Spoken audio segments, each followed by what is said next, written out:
Nalai na timu ia uileala Wa ea oleva amole olo umanava E malulu tafia mafana Sa ilinga manui hela ufainga malanga Utaunu uatule malaiva alele E FOU leva aine ifale tetele Ole mautonulo ufatuanga tete Wana oa unei ua saulo ufefe Wataulo umafau ile Samaria hangalele Ole alo faiso o se tasi e peyola na tau singa isi anate Ni hafa oe e te tali lelei Ni hafa oe e te tali a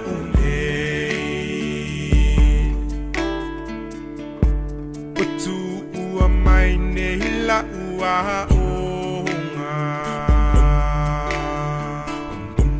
E FOU masoloi o umo onga E fai si mamao si o uainga Tafia vaveo o atumo se tau saminga Ata fai leve vela olela Wamu uva ileve vela oleta Ele ai se nemo se passe Uana oa une ile tonga va hoteli Wataulo umafau ile Samaria hangalele Ole alo faiso o se tasi e peyola na tau singa isi anate Ni hafa oe e te tali lelei Ni hafa oe e te tali a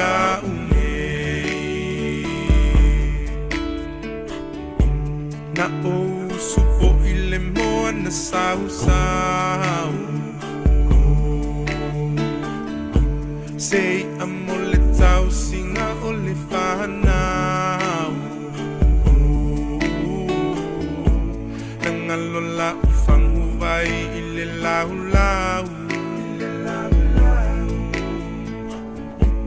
Wale mautonulo umafau Se va a fangota ua o langona hina Na o vala au ilo umatelaina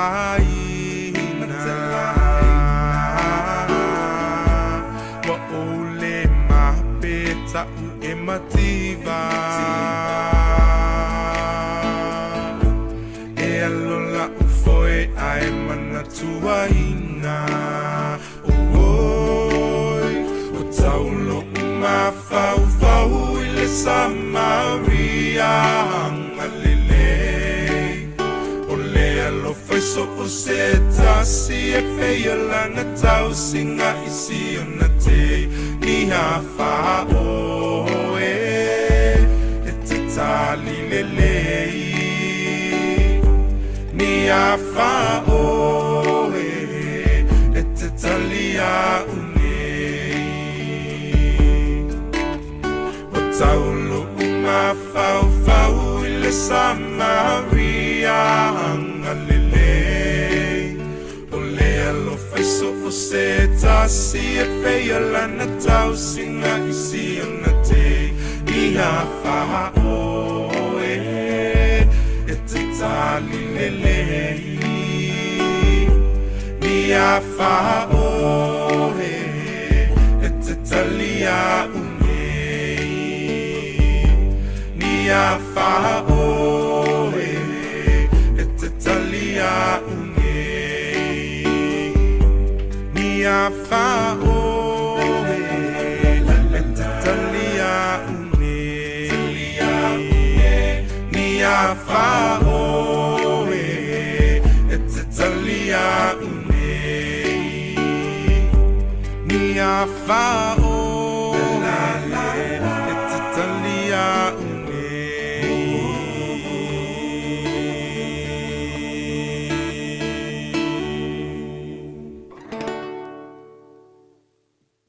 Okay, let's just go ahead and we'll just move forward. I think it's really important that, you know, we'll always have hiccups, but it's about how we come together to, you know, to do this as a family and a team. So I just like to ask you if right now you don't mind, we're going to just do a couple of breathing exercises together.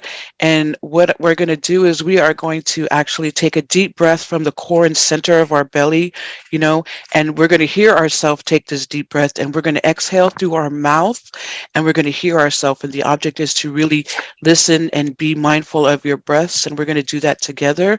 So, on the count of 3, let's breathe in and let's exhale. Let's breathe in and exhale. Let's continue to breathe in and exhale. And as you continue to take these deep breaths, I just want you to be mindful that you are very majestic. You are very powerful. You are the light. And you are creating wellness not only for ourselves, but for our community. Continue to breathe in and breathe out. Breathe in and breathe out. Just know that we are here together to support each other, to support Brother Bell, to support Brother Wally, and to really just share our lived experiences and know that we're making a difference in the world.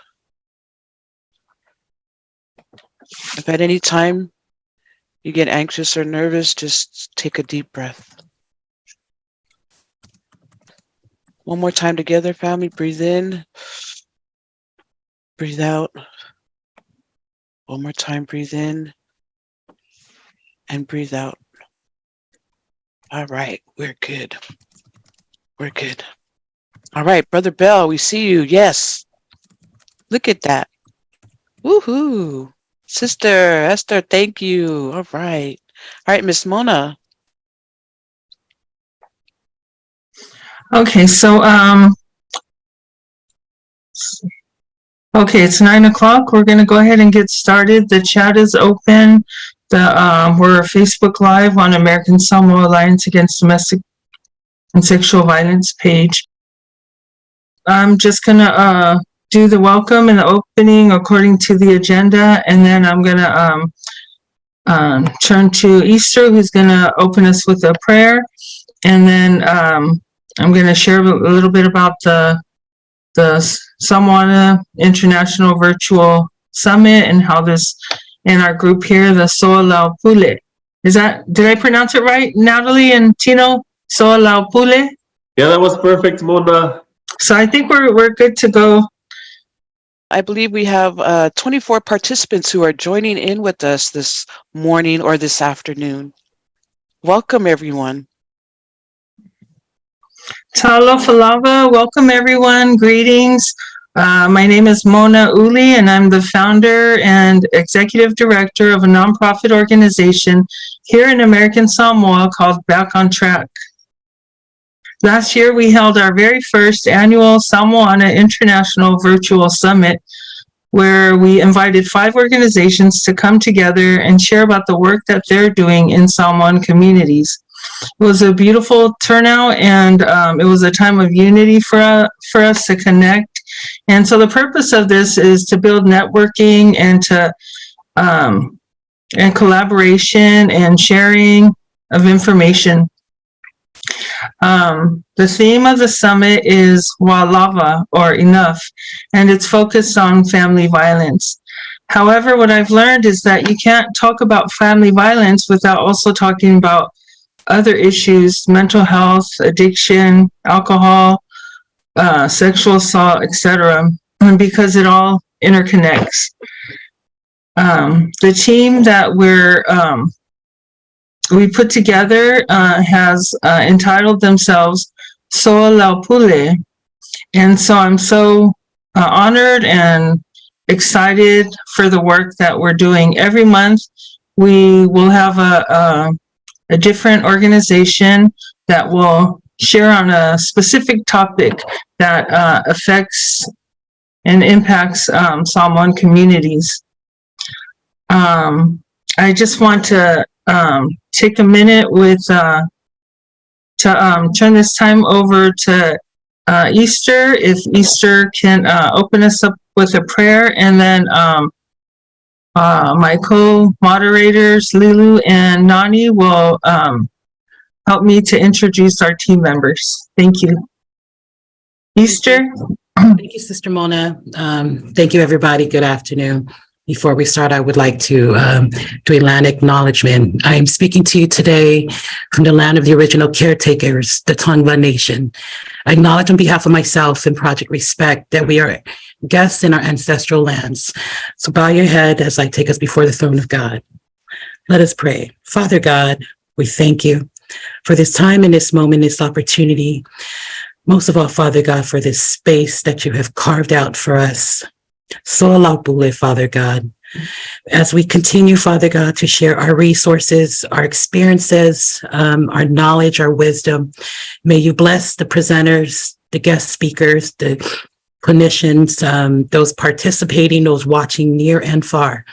May we continue to bring you honor, glory, and most of all, Father God, healing. May we promote love and peace and unity within the community. Father God, we thank you. Be with all the panelists, all the organizations that have set aside this time and this moment has come together. We thank you, Father God, for all things that you've done. All these things we ask you in Jesus' name. Amen.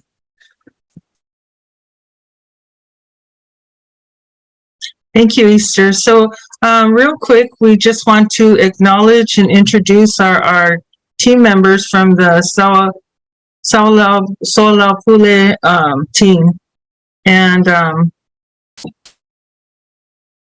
first one that I want to introduce, and he's going to be our presenter today, is Bell. And Bell is a member of the FOU Movement, a nonprofit organization in Southern California. He's on the executive board and he leads the reentry program. He's also a member of the advisory council for the reentry program for the city of Long Beach. Bell is an advocate and he's passionate about the work that the FOU Movement is doing. Bell Taulua. And then we also have Nani Wilson. Nani is a San Francisco native who's been working for Asian American Recovery Services. And I've asked Nani and Lueni if they could help me to moderate today. We also have, so Lueni or Lulu for short. We also have on our team Natalie and Tino Senio from Samoa, joining all the way from Apia. They're part of the Salvation Army Apia team, and they're doing amazing work out there regarding recovery and domestic violence work, etc. So when I picked these team members, they all had a piece of something that I wanted to learn more about and be more involved with. So I'm so thankful for this team and for this group. And there's Lueni's last name, Lueni Masina.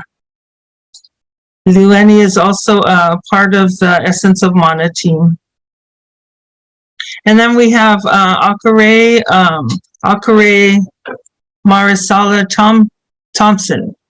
And he's all the way from New Zealand. And so we're glad to have Akerei as part of our team as well. Akerei is the co-founder, director, and chief consultant at A&K Thompson Limited. Okay, so that's our team. Lulu and Nani, did you guys want to add anything?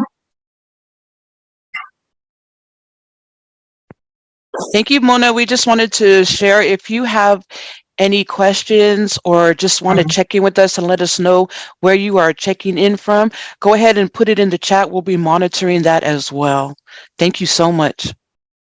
Yes, please post in the chat, as well as if there are questions that you want to ask yourself, put those in the Q&A, and we'll try to get to those and allow you to ask your questions yourself. And so we just want to thank the Alliance, American Samoa Alliance Against Domestic and Sexual Violence, for providing technical assistance for us today. And thank you for all the agencies as well. And so we're going to get right into it because we have a lot of information to share for today that we're very excited about. Today we have Bell, who is going to share with us about the topic that he chose, which is conversations on mental health. And so at this time, I'd like to introduce Bell, and if he could share about why he chose this topic and why it's important for us to talk about this topic in Samoan communities.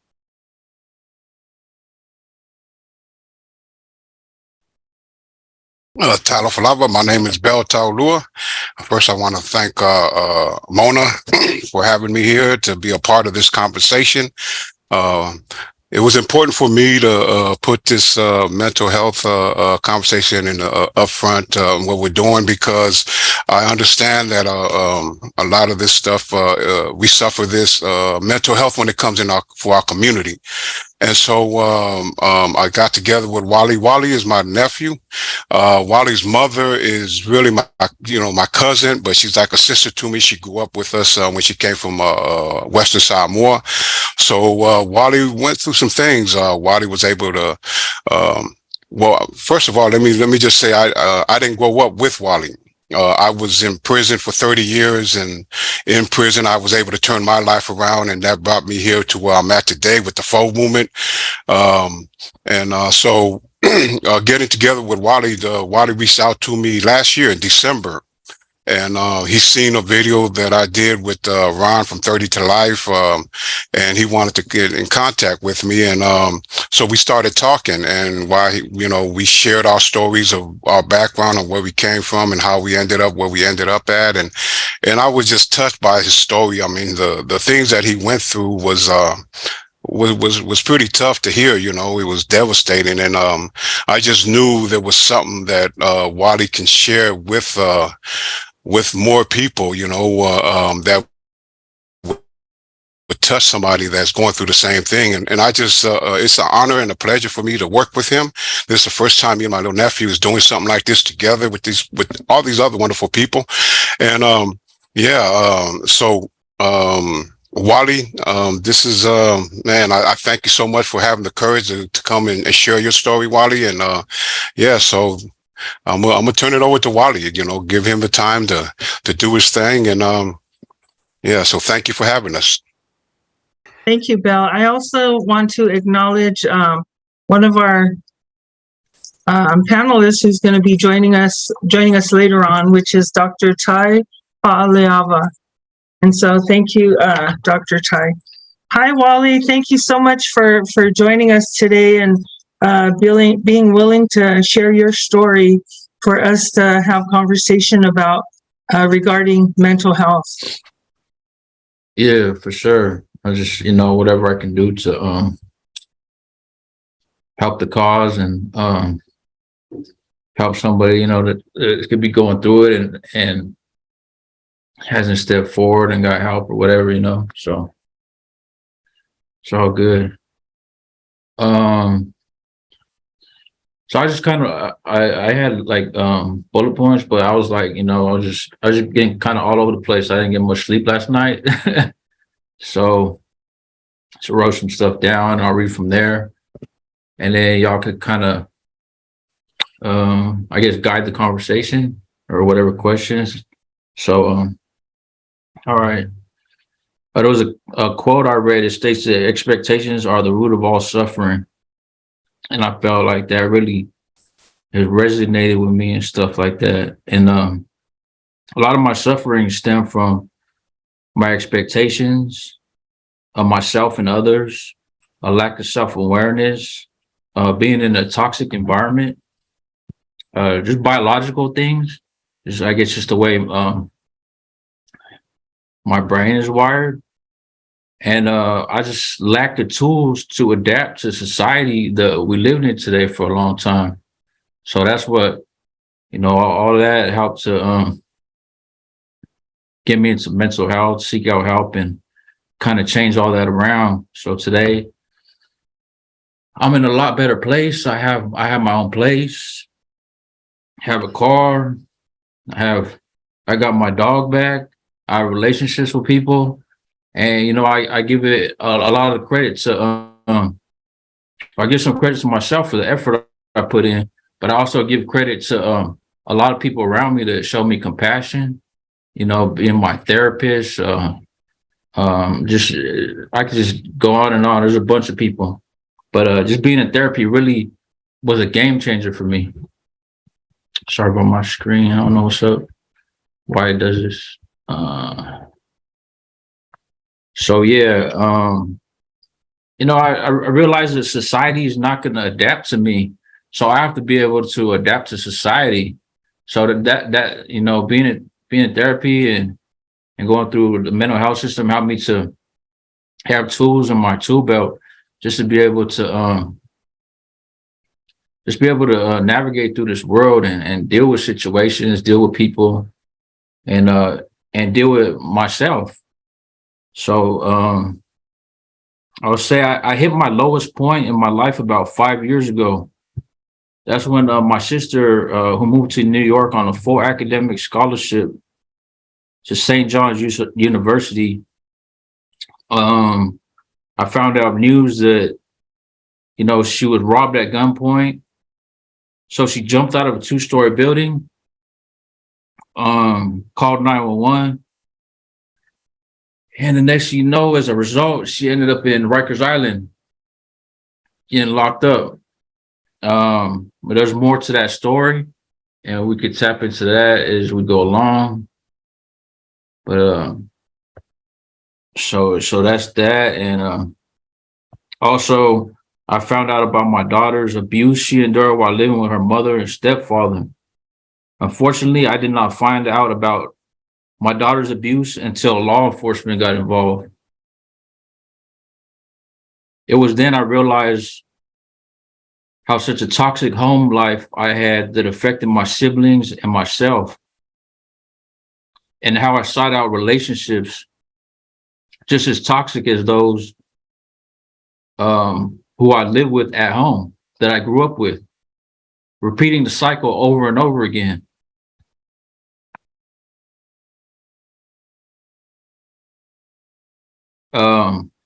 So I ended up, I became suicidal, homicidal, and I was just out to, I was just ready to leave the earth at that time before I received therapy. It was like, it was an obsession. I was ready to go. Every day I thought about it, I was ready to go. And, so I had a talk with my daughter and we talked about stuff but at the end of the day, we came to you know, I was like, man, I just need to get help. And my daughter's thing was really hard. My sister's thing was difficult, but when I got hit with the news of my daughter, that was all right. Yeah, I don't know how to fix the screen. I don't know. Y'all want me to turn it off or leave it on and just like that, or what? Whatever you're most comfortable with. You may have a couple of open apps, maybe, but I think just, you know, sharing your story, it's kind of in and out. So, Me talking or? yeah, it's sometimes it's good, sometimes it stops, but I think Okay. whatever you're most comfortable with, we're good. And if you have any additional open apps, maybe you can close it while you're speaking. Okay, let me go through that right now.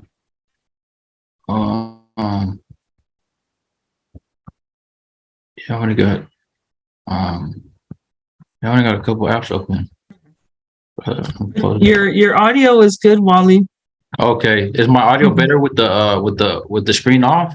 Yeah, I can hear. We can hear you clearly. Okay, with the screen off. Okay, was you guys able to hear what I was saying throughout, or? Yeah. Yes, we can hear. We can hear. Okay. So where I leave off, yeah. So I ended up going to therapy. While I was in therapy, I was diagnosed with a mental illness. What led up to going to therapy was I also lost my job, and I went to DPSS to get I was trying to get help to look for another job, because I just kept on my whole life. I was losing jobs. I didn't know how to get along with people at work in the work setting, because I looked at people as a threat, you know, like taking food off my table. So it was like I was really at work. I was just like really turned up, like ready to go off on somebody that I felt was a threat to me, or was like calling me out on stuff, or when I was being treated unfair. So I lost a bunch of jobs, and you know, it was all kinds of drama at work all the time. And so I went to DPSS, and the social worker, they gave me like a little form to fill out, and then they said, oh yeah, we think you need to go talk to somebody. We're not going to help you with work. You need to go to talk to somebody first. So that was that right there. Like, you know, I was in the back of my head, and it was also something that helped me to go seek help, and just seeing there was a guy, a basketball player for the Lakers, Meta World Peace. I don't know if y'all familiar with him, Ron Artest, and he had the same diagnosis as I, and I just kind of related to some of his ways about him and stuff like that. So like he had like kind of extreme thinking, like real black and white thinking. He could be real nice, and then next thing you know, something happened, and he just goes to another extreme. So just seeing him, allowing himself to be vulnerable, and he was on TV talking about mental health, that, you know, that gave me the courage to like, all right, maybe I need to go see if I need help and stuff like that. So that was a big factor in my getting help too. And so I was diagnosed with a personality disorder, major depression, OCD like symptoms. I did research for science at UCLA, and I was told by the researcher there she had ADD or ADHD, attention deficit disorder. And she told me, oh yeah, it seemed like, you know, you fit the criteria. You have that too going on. You know, you might want to talk to your psychiatrist or whoever about that. So the good thing about the diagnosis of personality disorder is like I no longer meet the criteria for it under DSM-5. I went through therapy. I put a lot of work in. I was taking dialectical behavior therapy, all kinds of different therapies, group therapies, and doing like meditation, yoga. I got into all kinds of stuff, and I really went full out. So like I don't even meet the criteria for having a personality disorder anymore. It's part of a biological thing and environmental. So it's like black and white thinking. We have like there's it's that region of the brain that's in fight or flight mode. It's the size of the amygdala. That part of the brain is actually like physically a different size than most people's. So it causes that always in fight or flight mode mentality.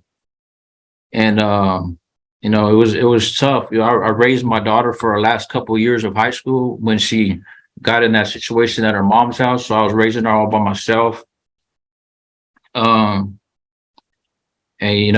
I was raising her at my grandma's house, and my dad was, we were living together for whatever time, and that was a hell. He was like causing problems between our relationship, and my dad he just really caused a lot of problems and try to divide us as a family through manipulation and mind games and all that stuff.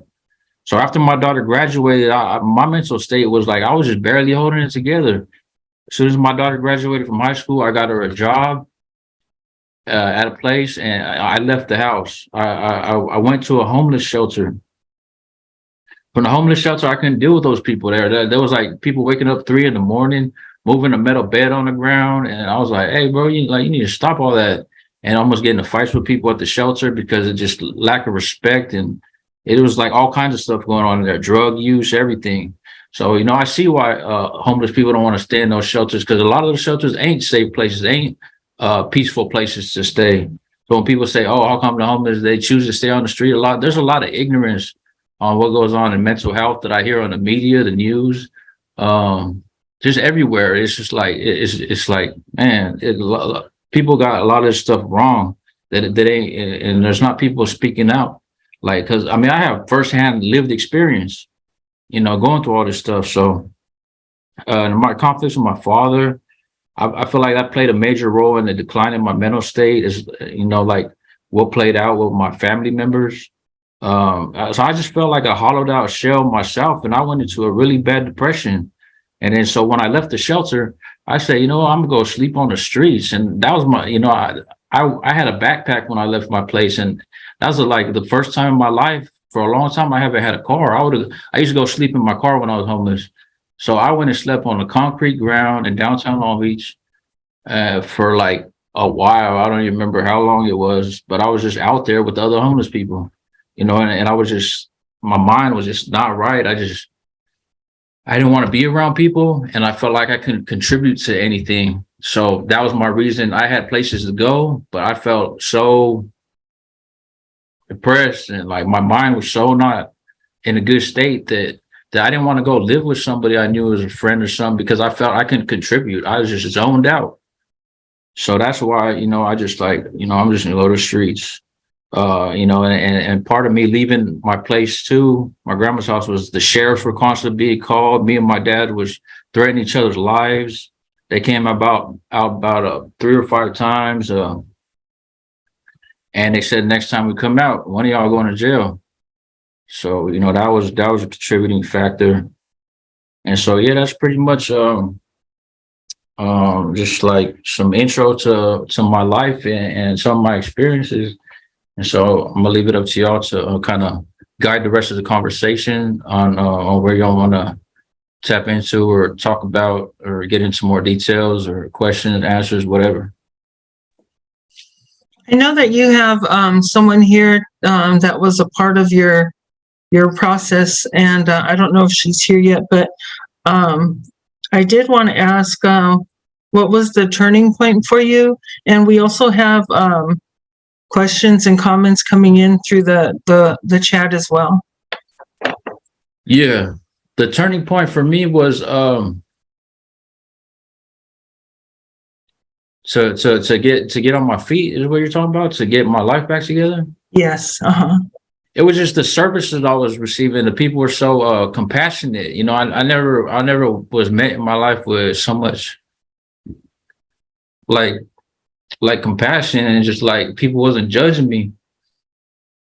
It's like my whole life is like, all right, it was like people wanted I was just getting in trouble. People wanted to find a reason to punish me or make me feel some type of consequences for my actions. It was like people just didn't openly embrace me and be like, you know what, we'll figure this out. So it was like just being showed compassion that I never had, that I didn't have much growing up. in the house and attracting people in my life that I didn't have it outside the house either. Growing up on the streets, I was kicked out when I was 13. So it was just like there was you know, in the 90s, murder was at an all-time high, seeing so much stuff.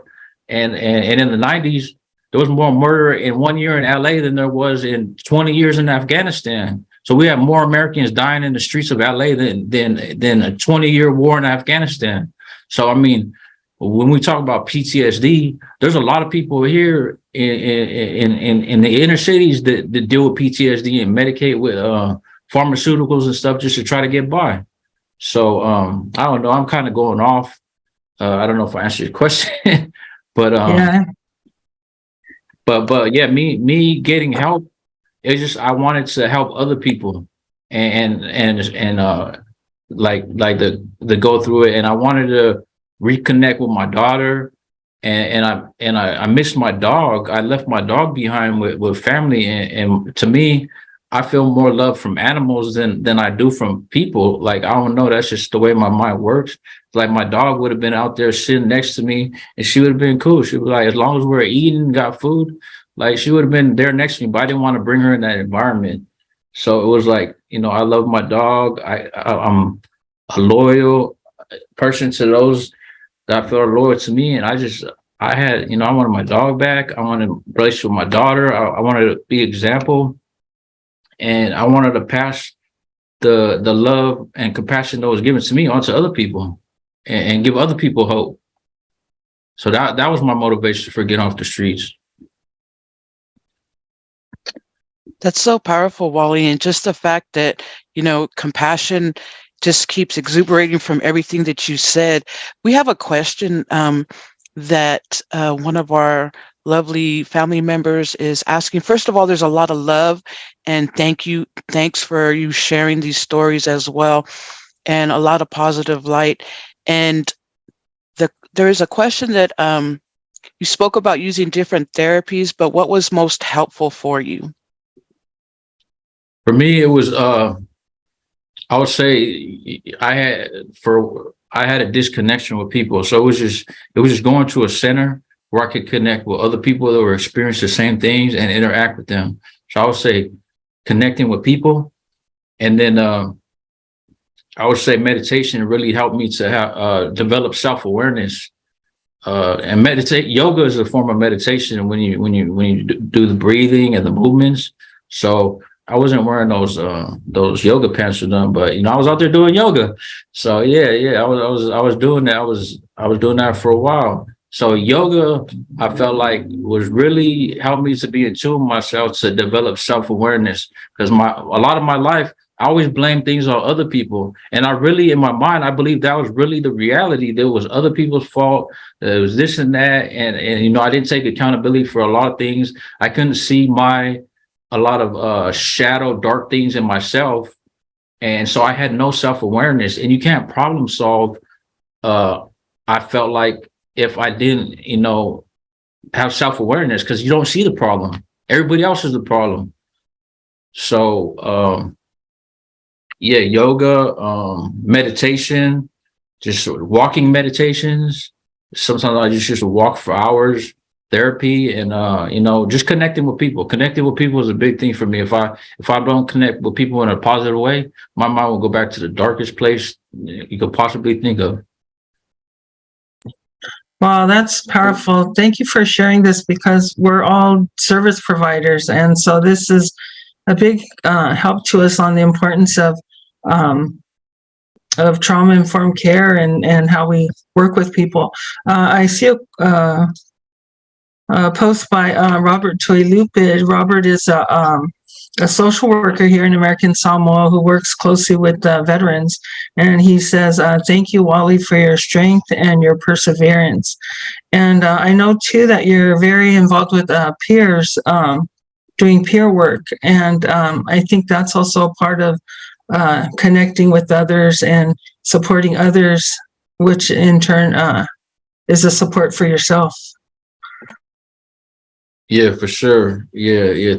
Thank y'all for being here. And Hey, yeah, Wally, I do. peer. I got a peer certificate, so I'm gonna be starting to facilitate groups probably next month. I'll have a couple of Zoom groups on, like one on heypeers.com. So and then I'm working on my state license, to my state certificate license to be in peer training. So I'm getting that done, and I'll be also doing a group at dog park near me, and connecting with people that in the dog park, like relating to mental health and service animals, support animals, and stuff like that. So yeah, I love helping people in the community, and I've been out on Skid Row, gave a lot of my time there. I've done a lot of stuff, a lot of stuff I didn't get paid for, and a lot of stuff just out of my heart, just to help people that want to help themselves. Hey, Wally, really appreciate your story and your journey, man. You mentioned that, in your story that, Ron Artest was a big influence on you in terms of seeking mental health services. What would you say were some of the barriers that initially stopped you from seeking out these mental health services, if there were any at the time? I would say the media was the biggest barrier, because when I thought of mental health, I thought of people that are doing mass shootings. I couldn't relate to that. I wasn't out there just shooting up, doing mass shootings, and a lot of stuff that they were labeling as mental illness. So a lot of the media portrays mental illness in one way, and when I actually interact with people with schizophrenia, bipolar, personality disorders, depression, there was a whole nother side I seen to mental health that wasn't, that the media portrayed it in a different way. So I would say the media and just ignorance. A lot of it, I would say, is from the media, like just going off of that kind of, so and just a lack of self-awareness. So I would say those were the main things. Right on. Thank you. Yeah. Little Neff. So when you was in homeless and you was running around in the streets, I know there was a point where the question is, while you was living that way, did you ever think you was going to be able to come out of that, or you was just going to be stuck in that? What was going on with your mind at that time? Did I ever think I was going to come out of it? Yeah, was you ever going to? Yeah. I don't. Yeah, I really didn't care, like at first for a while. And I felt comfortable being homeless after a while. I was homeless when I was 13. So my dad kicked me out. And we got into a situation, and I'm just like, hey, you ain't gonna hit me no more, you ain't gonna put your hands on me, I'm putting my hands on you. So he's like, get your shit and get out of here.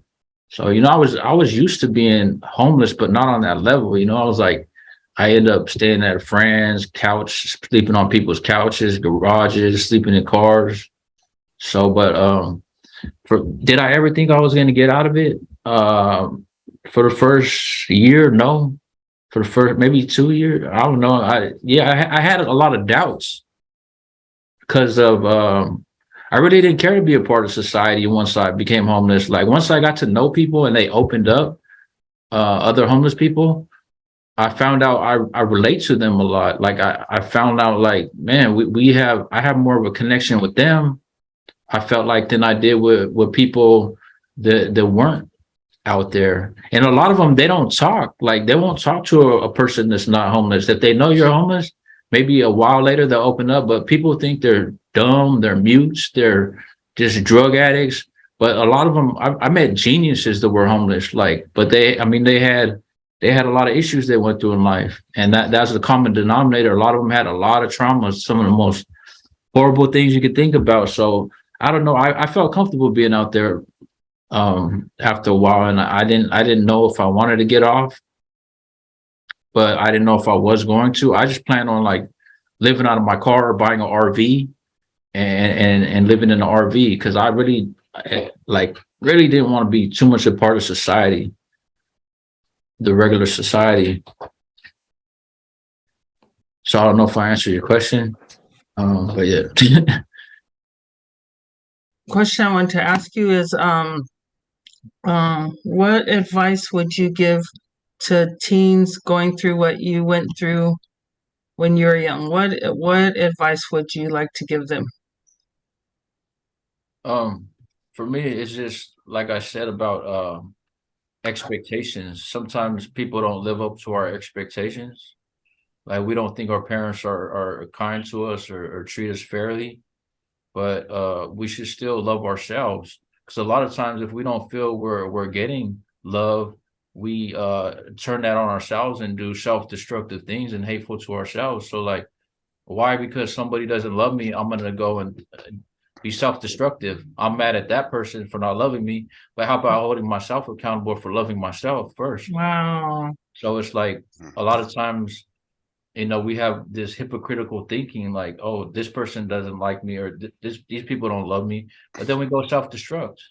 And that's the common what kids do. I mean, I understand, it comes from a place of hurt where they can't see the bigger picture, but it's just like, no matter what, people aren't always going to live up to your expectations, but still be kind to yourself.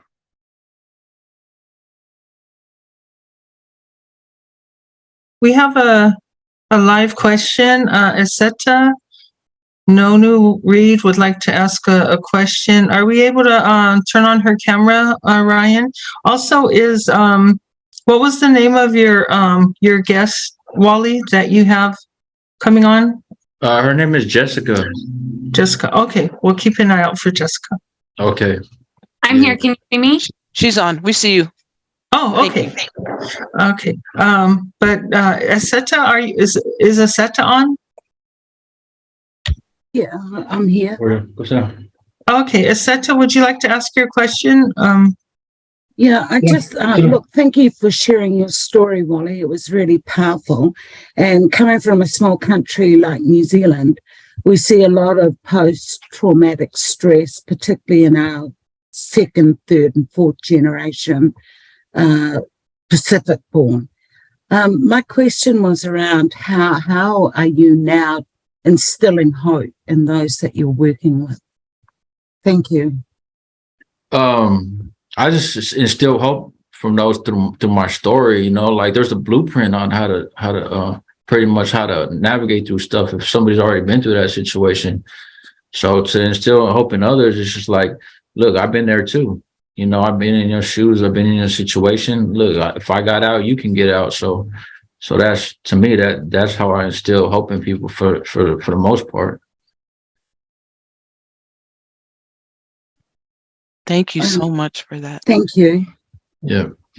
So we have another question for you, Wally. You talked about your upbringing and environment, and just wondering about the role of your Samoan culture in your recovery. My role in Samoan culture and recovery, I would say, yeah, I didn't really think too much of that when I was going through my recovery. I really kind of, for a while, I had a disconnect with my Samoan culture through a lot of the stuff I've seen in LA. There was a lot of there was a disconnect with people with each other out here. There was a lot of Samoan on Samoan crime. So I grew up around that. So there was, but as far as my culture and roots, I feel like, yeah, I love the island. I've been to Samoa, and I love nature. And so, we come from a island that's rooted in togetherness and not just looking out for ourselves. And my mom, she did try to instill that in us, even though we was divided as a family, and seeing my mom's relationship with all her siblings and stuff like that. My mom's from Western Samoa. So it was just like there was family, there was connection, and just you know, it was I don't know, it was so that kind of brought me back to, I feel like, to like, you know, I felt like maybe that was part of the Samoan culture that kept me and I just had I still had a respect for people. I was brought up like that from my mom, you know, to be grateful, to respect others. So I didn't want to have, I don't know, yeah. And I love the island. I plan on going back there. So that's where I love nature. You know, I like growing stuff, and like the whole plantation thing. To me, for me, that excites me. It's like living on a plantation with some animals and just living the simple life. So, you know, when I was in Samoa, I love that. You know, it's just, in the city, we try to overcomplicate life, and sometimes there's a lot more going on that adds extra stress in our lives, and sometimes we try to think we're really like trying to be I don't know, I feel like we over sophisticate life sometimes as people in the city. So I want to get back to Samoa sometime, go live out there. Thank you. Before we give some time to Jessica, we do have a question from Robert, who says that in your story you talk about how you internalized a lot, and so his question is, what helped you to look more inward and not focusing on the outward? What helped you to look more inward and not focusing on the outward? Well, actually, I had a therapist when I was 16. I had a felony at 16, but I didn't really connect with that therapist. So my second therapist, I was always talking about what other people were doing, this person, that, or this situation, and what helped me to focus inward. She was like, you know, worry about you, and worry about. She would tell me straight up, like, what are you in control of? You know, because I was so out of control of my environment as a kid, I felt a need to always feel like I needed to be in control of my environment because of the danger and the stuff I was in. So I always wanted to control everything around me subconsciously. I didn't know it consciously at the time. And my therapist brought that to the table. She's like, oh, she told me like something like, oh yeah, you seem like you need to be in control of things. And I didn't like that about myself, and I didn't realize that about myself. And she's like, well, what are you in control of? Every time I would say something that's like some random stuff, she's like, so what are you in control of? So what are you in control of? And I just heard that over and over and over. And then finally it's like, all right, you know, it's sinking in.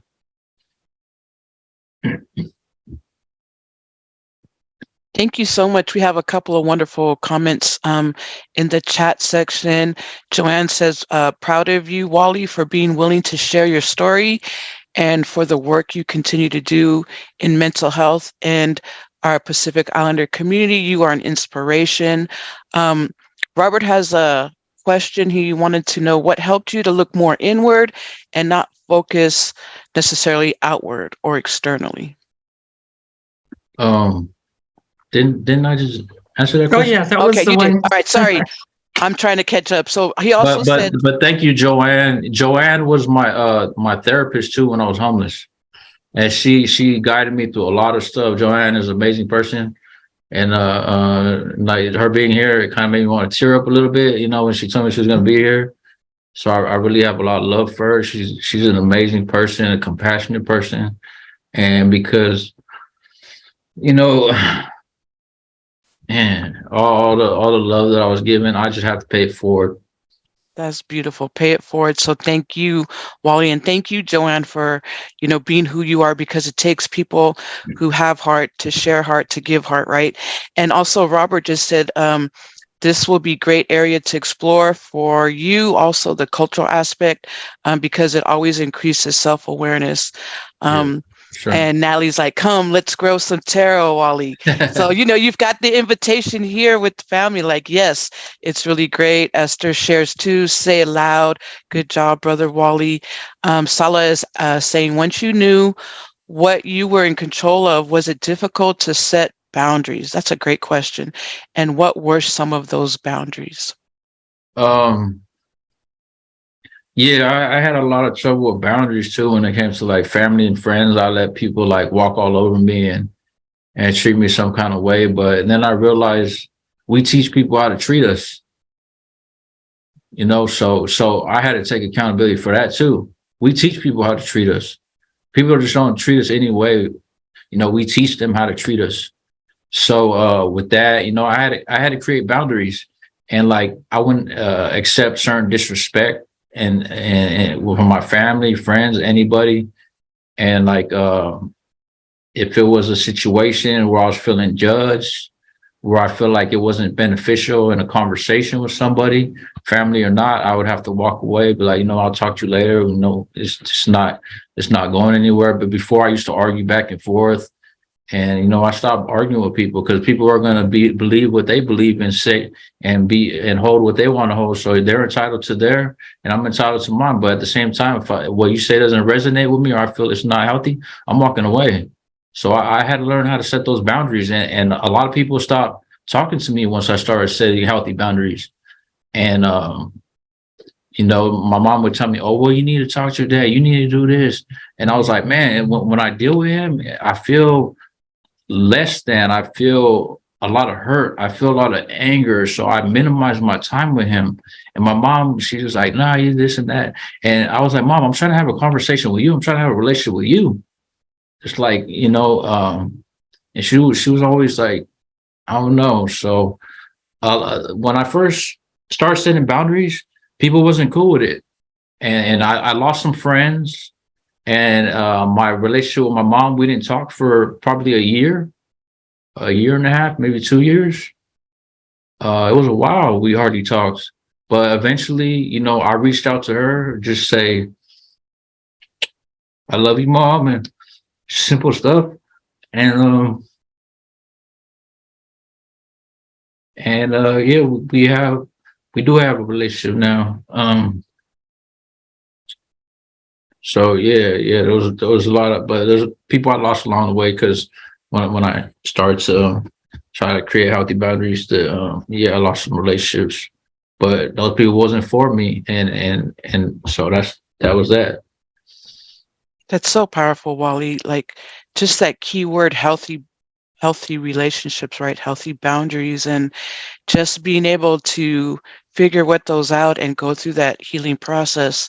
And in time, it will heal, right? If it's meant to be. So powerful. Thank you for sharing that. And there's a lot of love in the chat as well.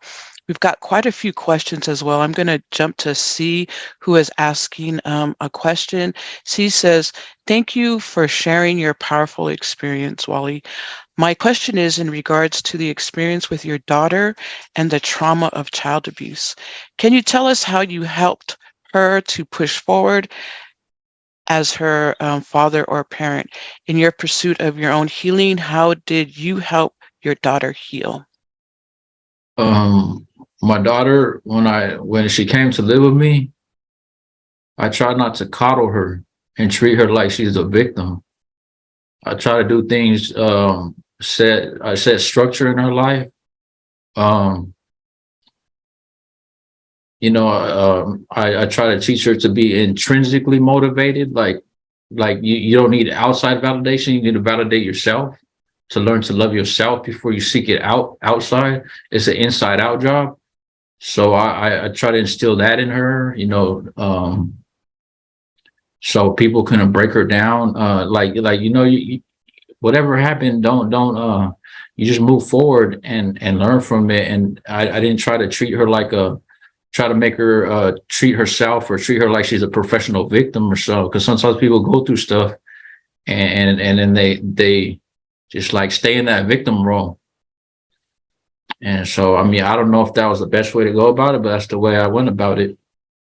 And I kept her in activities, like whatever she'd like to do. It was like, that's what, you know, whatever you want to do, you're going to stay busy though. You can do activities, you're going to go to school, you get, and all that. And, you know, like in real life, there's consequences if you don't succeed in. So I just try to set up a structure that like kind of related to real world and real life consequences. I never hit my daughter or anything like that, because I feel in the real world, you can't just go out and hit people. You hit people, you're going to get locked up in LA or California anyways, or you're going to get shot, or you're going to get domestic violence. So it's like, why would I, as a parent, hit my child, because I'm teaching them to solve problems now by going and hit other people. And that's how problems get solved, through physical altercations. So I was never about that. And, she wanted to go to church and stuff. So we went to church. We did. It was just trying to create structure for her. Wally, I just want to clarify, is your guest, is that Joanne Grin? Yeah, Joanne Grin is my guest. That was my therapist when I was going through homelessness and stuff. Yeah, for sure. Yeah, she's the guest, and Jessica is going to be the speaker. Oh, okay. Okay. Hi, Jessica. Thank you for being here today. And we just wanted to give some time to you to share and to be a part of Wally's story here. Well, he really, he already set the stage for himself and shared his amazing, amazing inspirational story. Wally is truly the epitome of a success story in terms of like doing the work that has to be done in order to, putting yourself out there and being vulnerable, in that way. And while he was sharing, I almost got emotional. Well, I did get emotional, let's be honest here, because he really does stand true in his convictions, right? So if he has a goal, he's going to stick to it. And I think it's something where when he mentioned sharing his wisdom with his daughter about going into like intrinsically motivated, I think that's where what stands out for me the most about Wally is that he believed in himself and he worked towards learning how to love himself again. And I think that's what really brought him that intrinsic motivation to keep going. And I think once he learned to love himself, I think it really turned things around in terms of like, I don't need to, I don't want to say rely on others, but it's more like I know that I'm hold truth in his convictions. I'm speaking for him, and that I'm just in awe right now, to be honest. So I'm at a loss for words, because I think it's been a minute since I've heard his story again. So it's almost like a reminder of how far he's come. And all the achievements and the goals that he set for himself, he was able to achieve through his own advocacy work, as well as,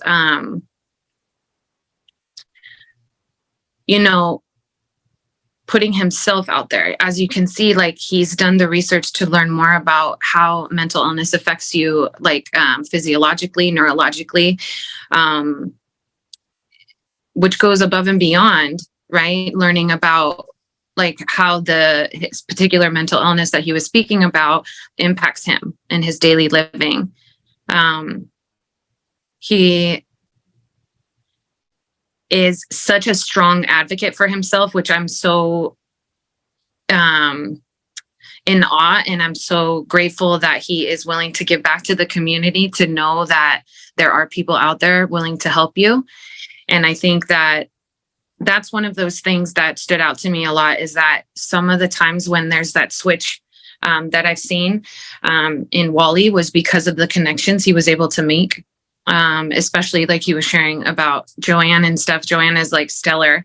I work directly with her too. So one of those things is like the consistency and the ability to know that Joanne was someone that he could depend on in terms of like having that space, in the safe space to share, right? So having that dependency and this support in terms of like not becoming dependent on the therapeutic services, but knowing that he had somewhere to go to as an outlet and not having to just live through it alone. And I think that takes a lot of like, again, intrinsic motivation.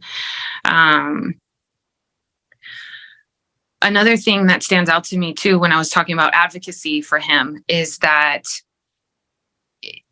you know, there were several times that he had challenges like with his housing units that he was in, and he was able to really be his own advocate to say that this is not okay. This is in violation of housing rights, things like that. And he took on, and I started to see that, that morphing into this, I don't know if that's the right word, but, morphing into his own like advocate and agent of change, and having the knowledge and the resources available to give back to the community. And he's using his own experiences to say, no, this isn't okay. No, this is I have my rights and things like that. So very brief, because he really touched on everything that he was able to achieve. And I met his doggy. His doggy is like the most precious thing, Oreo. And I just can't say enough amazing things about Wally, and to give back to the community after everything, and just seeing where he's taking his journey at this point, and becoming, like, again, I don't mean to repeat myself, but an agent of change is like, this absolutely is, I'm just in awe. So that's very brief, my brief introduction. Does anyone have any questions or anything for me? Wally, you got anything? Yeah, I want to say thank you for being here. I appreciate it. And Jessica played a big role in along my journey too. The energy she brought to the table, because a lot of time when I'm dealing with, sometimes I deal with caseworkers, therapists, people in the helping fields or whatever you call it, and some of them, they seem burnt out, like they got burnt out from their job. And so when she came in, she had an energy about her that forced me to like have that energy, keep that energy within myself. You know, it's like, you know, we feed off of people's energy. So, you know, like just the energy she had. And so my thing is with like people in social work or whatever type field is just manage your energy so you don't get burnt out on the job. But so, yeah. Thank you. Thank you so much. That's so powerful, right? Mhm. Jessica, you are definitely a person of heart, a heart person, right? And it's beautiful to have the village here sharing and supporting this young brother who has found his voice and is using his voice to advocate for not only himself, but for others as well. Lots of love to you, and thank you and appreciation. And, you know, it's really beautiful because recovery is possible, right? This is something so often we don't think that it is, but we're seeing this whole dynamic, like everything you've talked about today, Wally, really has just kind of resonated on what we need to install in our upcoming generation so that they know these powerful tools, right? And the main thing you keep hearing through your testimony is that compassion, respect, right? And being connected to people. So you definitely are a change agent. And gratitude. Gratitude is huge. Gratitude. Yes. Thank Gratitude, you. once we start being grateful for things around us, we see things in abundance rather than we're lacking. So gratitude for me, constantly reflecting on gratitude, being grateful for that was a huge game changer for me too in my life. Yes. And also, I'm not sure if Joanne is still on here, but there was a thought too, if she wanted to chime in, that we would also give her the opportunity to as well. I'm trying to look through the chats. I'm not quite sure. I can't see. We did invite her, but it seems like she is not accepting. So, okay. But thank you, Joanne and Jessica. Oh, she says she's here. Oh, she's here you and are. she will accept. Yes. Thank you, Joanne. So please forgive us, family. We're just dealing with a little technical stuff. We're trying to figure it out. But Ryan, I believe, will make sure that Joanne Grin is able to come on in. And there she is. Look at the magic of the fingers. Right on. Thank you so much. Thank you, Ryan. Joanne, we'd love to also share the floor with you if you have any thoughts you'd like to share. Yes. Hi. Can you hear me? And see me? Yes. Okay. Yes. Sorry, I got nervous there for a second when I was invited. I didn't expect to speak, but I feel honored, and I'm happy to be here. Thank you, Wally, for sharing your story. And I think, you know, when we first started meeting a couple of years ago, you may not say it, but you could see that there was a lot of built up, you know, anger and hate towards people, not just because people had done stuff to you, but you really have come a long way as far as learning to accept and forgive. And we worked a lot on focusing on the actions that you can control through yourself. You can't necessarily change other people's thinking, whether it be family members. Sometimes older generations are so stubborn. I mean, I experienced that with my own family, but you learn to accept that and kind of set those healthy boundaries, which is really important. And I'm not your therapist anymore, but you do still call regularly to check in and stay connected. And I think that's really important for recovery, because, you know, recovery is not linear. You know, sometimes we have setbacks, but you've gained a lot of tools that will help you moving forward to give back to others. I think you really did do the work as far as taking care of yourself before you try and take care of others. I know you have had no choice with your daughter too, but you tried to really improve yourself to be a positive role model for her, and that's really important. So thank you for inviting me. Like I said, I'm happy to be here, and I really, Wally here, story gave me goosebumps too, hearing it again, like Jessica had said. Thank you. Thank you so much, Joanne. And you know, the 5 keys to recovery in a program that I'm working on is everything you guys have been talking about, which is hope, educate, personal responsibility, advocacy, and support. So it's clear that he had a strong support system to help him through. And one thing that Joanne touched on was the importance of self-care, and that always comes up when talking about Samoans, is that we often neglect our own self-care. We often are so busy taking care of everyone else and making sure everyone else is okay that we neglect our own self-care.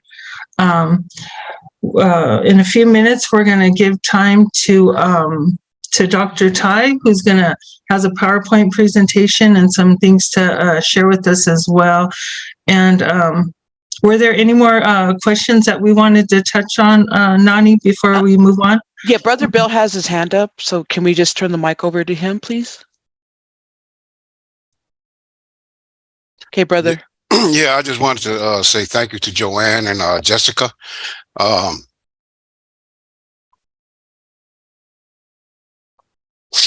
I'm Wally's uncle / big brother, and I've had a lot of conversations with him.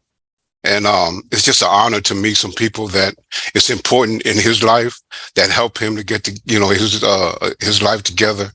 You know, I'm just now coming in the back end. You know, we just got together in December, but it's truly an honor to meet you guys, because you guys are the people that really helped Wally, you know, when he was in this the state of mind that he was in. So thank you so much for being here, and appreciate you. I can see the smile that he has when you guys are speaking. So, you know, I know you guys are important to him. So thank you. Thank you so much for sharing that. And yes, lots of love and hearts to the team, the village, right? Because we know this is what it takes to create healing spaces, and just the beautiful comments that we're seeing in the chat as well. You know, folks appreciate the shared experience. It's really inspiring to hear about you, Wally, taking control and becoming the author of your own story. Again, keep writing. Faaleava. Also, there's thank you, Wally, for your powerful story. It's very rare to see Pacifica males willing to share their vulnerability. And I appreciate your openness, just awesomeness here. And that's the power, right? It's like this space right now is these true stories that are being shared. And thank you, Wally. Thank you, Brother Bell, for just, you know, being raw and open about things in life, because if we talk about it more, it won't be taboo, and we will be able to continue to expand our healing ranges to our communities and our villages, embrace with lots of love. So thank you Sure. so much. Yeah. Thank you. Yeah, I mean, I feel like that's the only way we could really connect with each other on a deeper level is by allowing ourselves to be vulnerable. So, yeah. Thank you so much, Wally. Please stay here with us. I know there's going to be more questions and comments for you. We want to turn the time over to Tai Faaleava to share some important things. I've been a fan of Tai's for a while, and I just finally got to meet him a few days ago. So thank you, Tai, for accepting our invitation and being here with us today. Thank you. Yep, Mulipola. Matalo pa yemen malu Samoa lo fa fonga mentato pokala meneyaso. Malo lava sufumoa malangi ma. Greetings, everyone. My name is Tai Faaleava, Tai for short. And you know, it's such a honor and a privilege to be here today, to be able to share some information on mental health. So Mona reached out to me, and you know, she wanted me to do a little talk about mental health, and so hearing Wally's story, we were able to connect a few days ago just to go over the program, and he mentioned you know, the aspect of suicidal ideation, suicidal thoughts, and homicidal thoughts, and I think that's a big piece that should be discussed more frequently. You know, so my presentation will focus on that. To be a brief one, I know it's late in the afternoon. It's the second hour for everybody, and you know, so I'll keep it brief. That way, we have more time for our questions. Let me just open this up. All right. So just checking in. Are we able to see the screen here? Yeah. Can you go in full? Okay. Presenter view.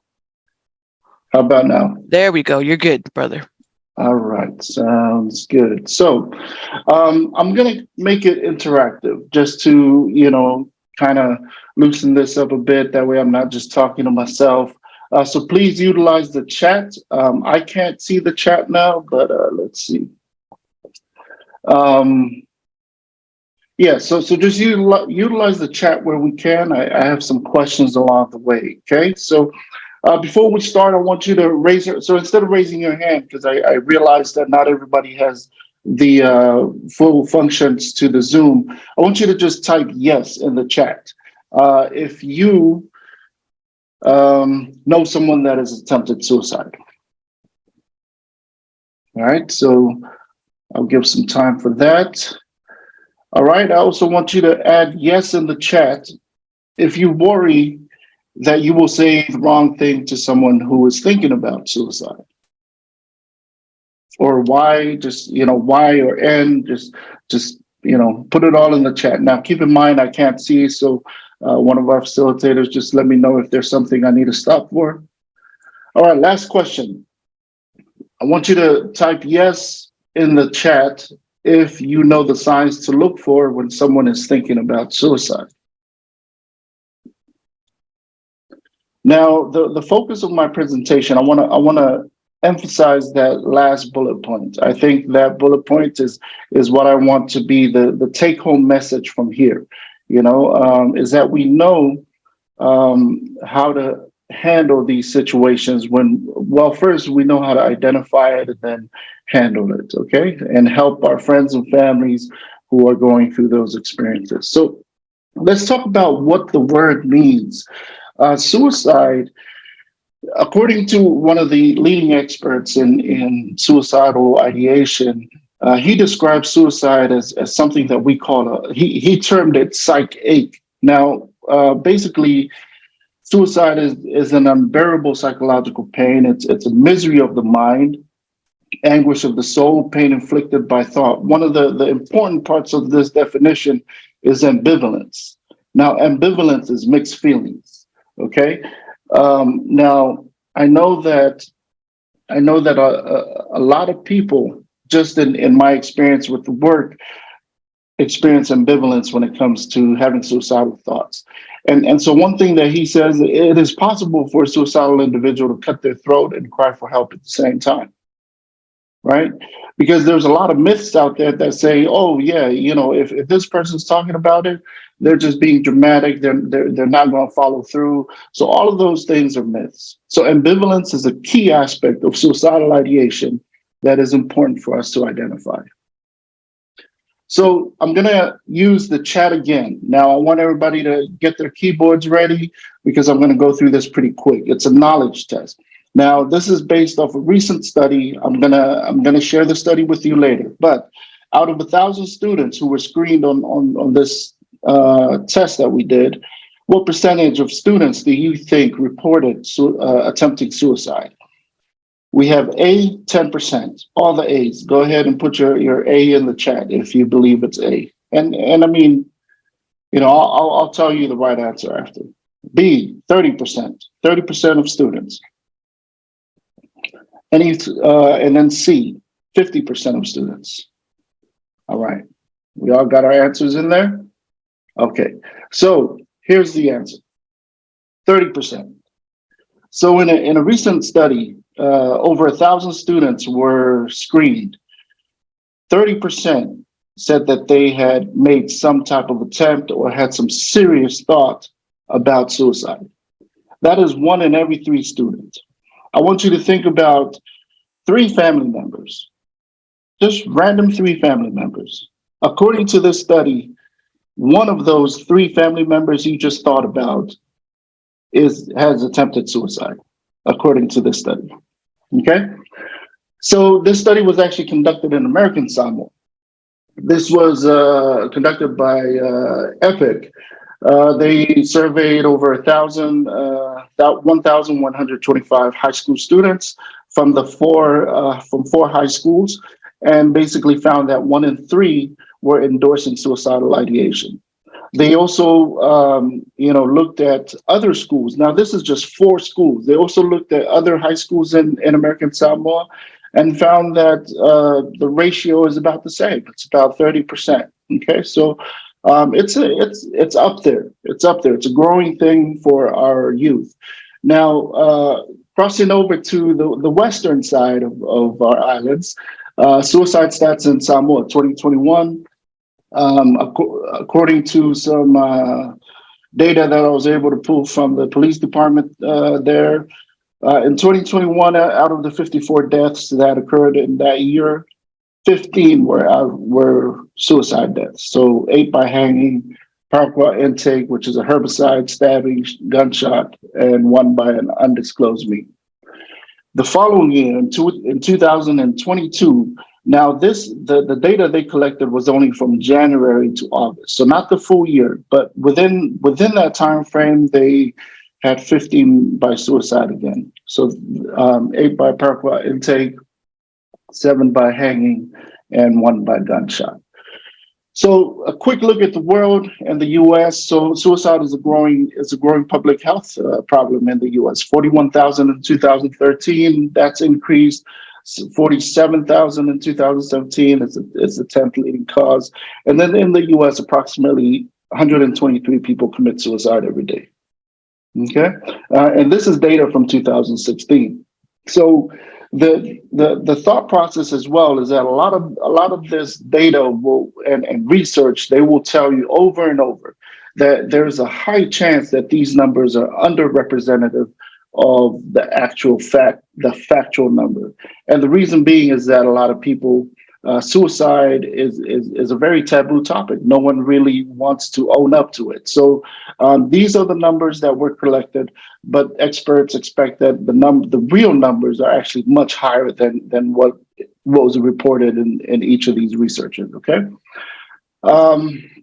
Second leading cause of death among teens, so 15 to 29 worldwide. And then in 2017, there were approximately 800,000 suicides around the world. So that number has definitely increased since. So we'll look at some risk factors.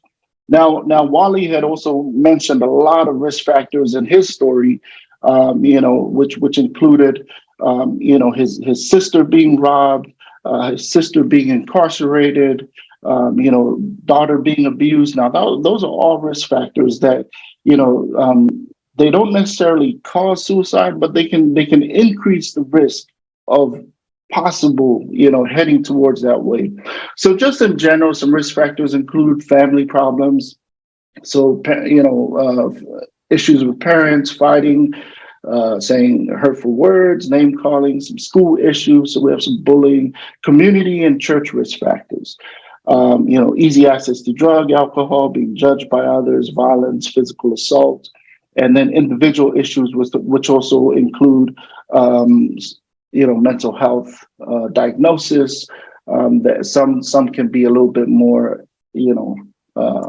highly associated with suicidal ideation. So risk factors continue, lack of social support. Now the important thing about social support, some people may say, oh, but I have family. This person has their mom and dad. This person has aunt.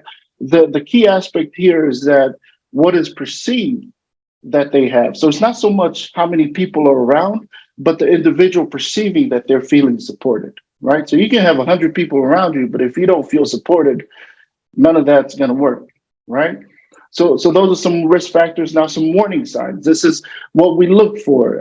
People talking about wanting to die or end their life. So like we said in the beginning, suicide includes ambivalence, mixed feelings about it. Some people talk about it. Just because they're saying stuff about it doesn't mean that they're just looking for attention or they're just bluffing, right? There's a likelihood that something could happen. So increased use of alcohol, drugs, acting anxious, agitated, sleeping too little or sleeping too much, isolation, extreme mood swings. So those are all warning signs that we can look for. Now, this is the most important piece, is protective factors. To really counter someone that's going through challenges and difficulty and thoughts of suicide, it's important that we identify the protective factors and we strengthen those protective factors. So in Wally's story, I could hear that his daughter was a protective factor. I could also hear that, church at some point was there for him. And then also just seeking services, getting the services he needs. That's a protective factor. And within those services, he was able to really shift some perspectives in his life, shift the way he thought. Instead of blaming outwards, looking inwards and trying to strengthen inward, inside coming out. So this is the big piece here, protective factors, reasons for living. And then I've also sent this through. These are just some of our PI clinicians in California for anyone that may need help or know somebody that needs help. And if you have a preference for a Pacific Islander clinician, there's only a handful of us there, but it's available. I think one of the team members here will share it later. And then also in the States here, we have a national suicide prevention hotline, 988. Call it 24/7. Someone's there to talk to you. Okay. Thank you so much for the time. And I know, I apologize. I didn't even introduce myself as well. But for now that the presentation is over, I can let everybody know who I am. So my name is Respectt Tai Faaleava, or Tai for short. I was born in Samoa, but I currently live in the U.S. now, in California. I work as a psychologist in the California State Prison. So currently at the California Medical Facility here at Vacaville, working with in the psychiatric inpatient program. So it's the highest mental health level of care within the California prison system. And so that's me in a nutshell. Thank you so much for the time, Mona, and all the organizations involved.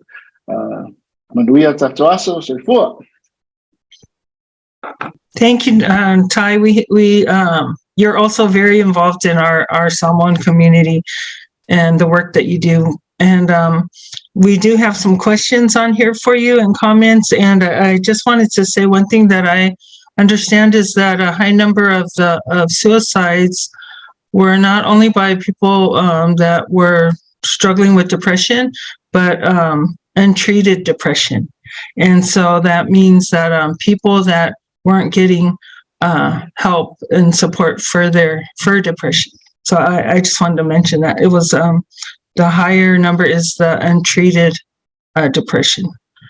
Thank you.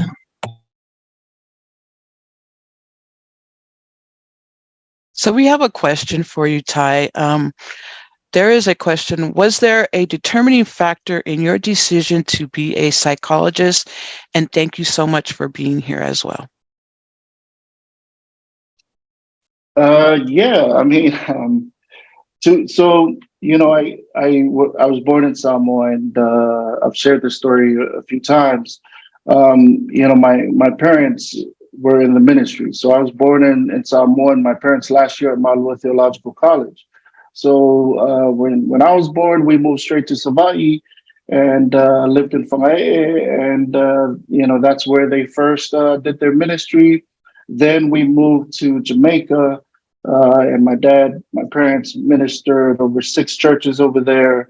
And then we moved to New Zealand and looked after some churches in New Zealand. And then we've been here in the States, and they're still in the ministry today. So I've seen them throughout my entire life, helping people, helping people. People would come over, they shared all different types of things with them, whatever they're going through. And I've seen them help them. So growing up, I knew that I wanted to help people, but then I also knew I didn't want to be a whakiao. I didn't want to go to Malua. So I thought, hey, let's go to grad school and work and pursue psychology and now that is my form of ministry. I look at it that way: is I minister through mental health, and that's how I help people. That's so powerful, ministering through mental health. Thank you so much. Also, we have another question for you. Thank you, Dr. Tai, for your presentation. From your statistics, what percentage was youth?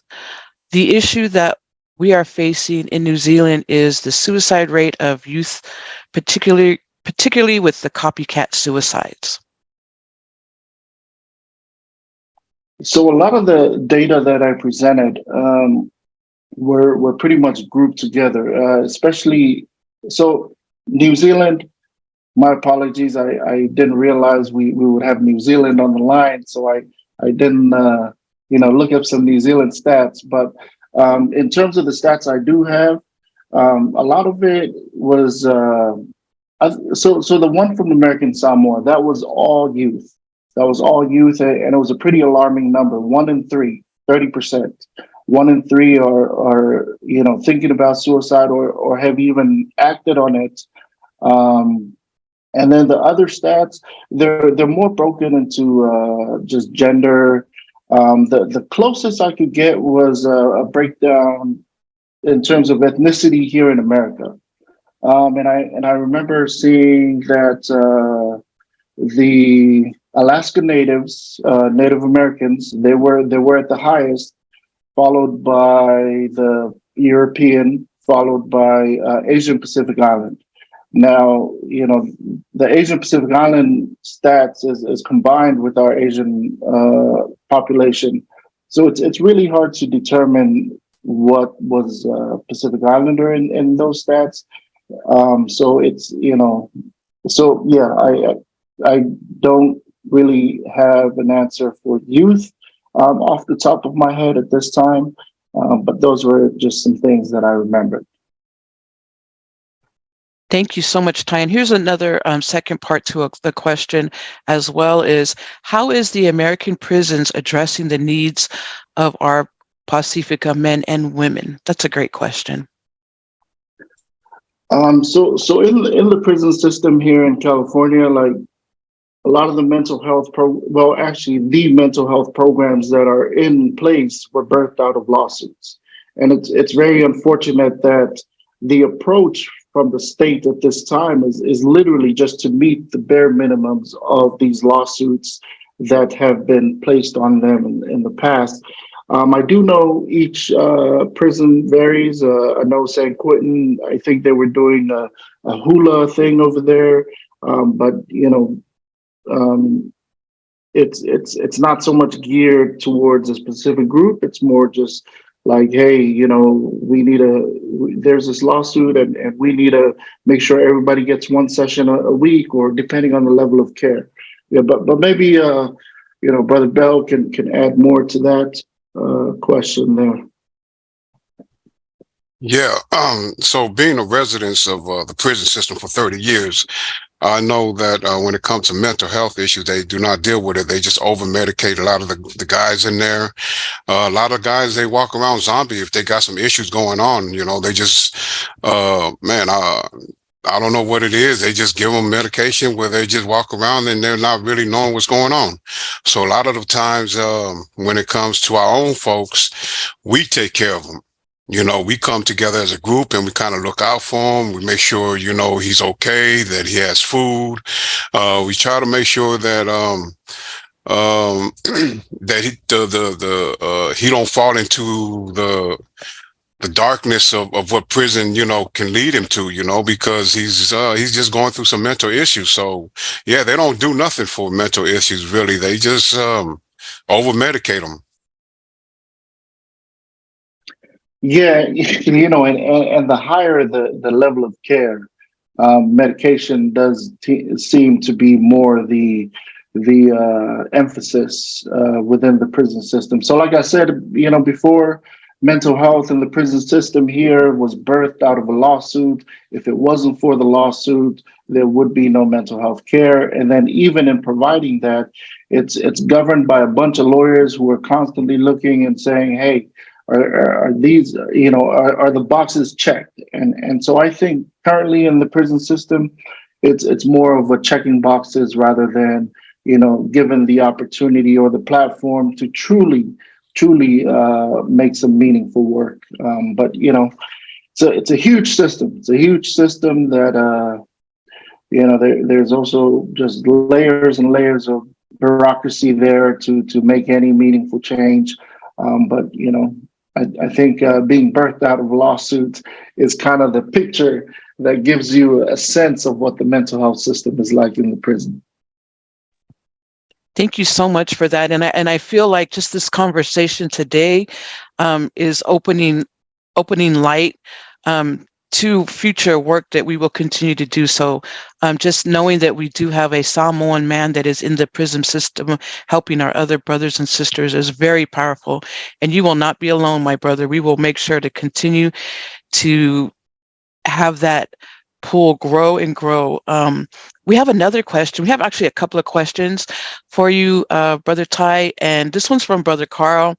He says the Pacific Islander group is one of, if not the youngest and fastest growing ethnic minority in the U.S. Can you speak to the importance of mental health for our young ones, as they truly are the future of our people? How do we get them more tools to use in their mental health journey? So I think, Wally really shed some light to the perspective on mental health when he answered the question of, what were some initial barriers to going into the mental health services. And that is basically the taboo that's out there about what mental health is. Media definitely does portray mental health in a very severe way. It's either like you way out here crazy, and that's it, right? But I always like to say that mental health is a spectrum. As soon as your day-to-day functioning starts to be impacted, then we're talking about mental health. And if that means just not knowing where your next meal comes from, we're tapping into mental health. Not knowing how you're going to pay your mortgage or your rent at the end of the month. That's the kind of stress. Once it starts impacting your day-to-day functioning, we're in the realm of mental health. So how do we get them more tools to use their mental health to use in the mental health journeys?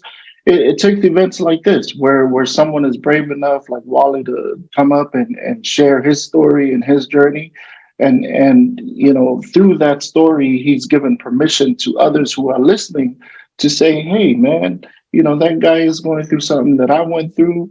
and he's talking about it. He sought out mental health services. Maybe I can do the same thing. So it's stuff like this. We just have to normalize it as much as we can, and then just share personal journeys that make this an okay thing to pursue, rather than, oh no, I'm not touching that. That's not for me, man. So yeah, That's so powerful. And that is the truth, right? Just being able to hear Wally share his story, Brother Bell share a little bit, and also you, Brother Tai, for just showing that, our males in our community also are on this journey with our sisters. And we have another wonderful question in the chat for you from Miley, who is actually one of our Fijian sisters who is a doula. She's saying, thank you so much, Dr. Tai, for your presentation. From your perspective, how does suicide affect our mothers, and particularly those who just gave birth and are dealing with postpartum depression or something similar? Can you speak about mental health for our mamas throughout their birth experience?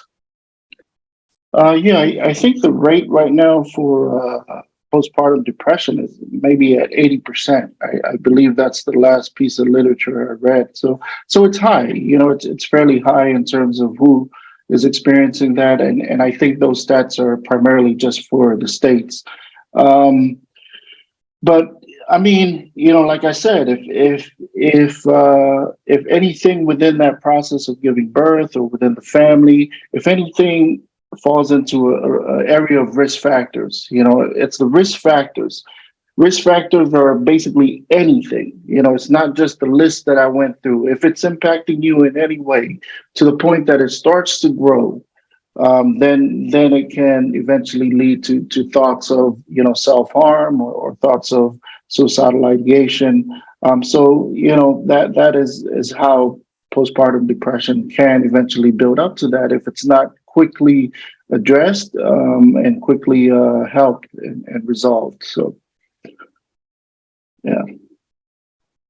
Thank you so much, brother. And there was another question, if there are any free resources to assist mental health you'd recommend. And I believe there's a lot of resources right here within the group that we can help connect, just depending on where you are. We have SoCal, we have NorCal, we have Samoa, we have New Zealand in this space, so we can definitely help you. So we will see as we get to the end of the presentation, we have a slide that will have all of our contact information. We also have another comment from Daisy, who shares, our culture is a beautiful thing, but it's the barriers, upbringing, limited education of our parents that keep them in their comfort zone.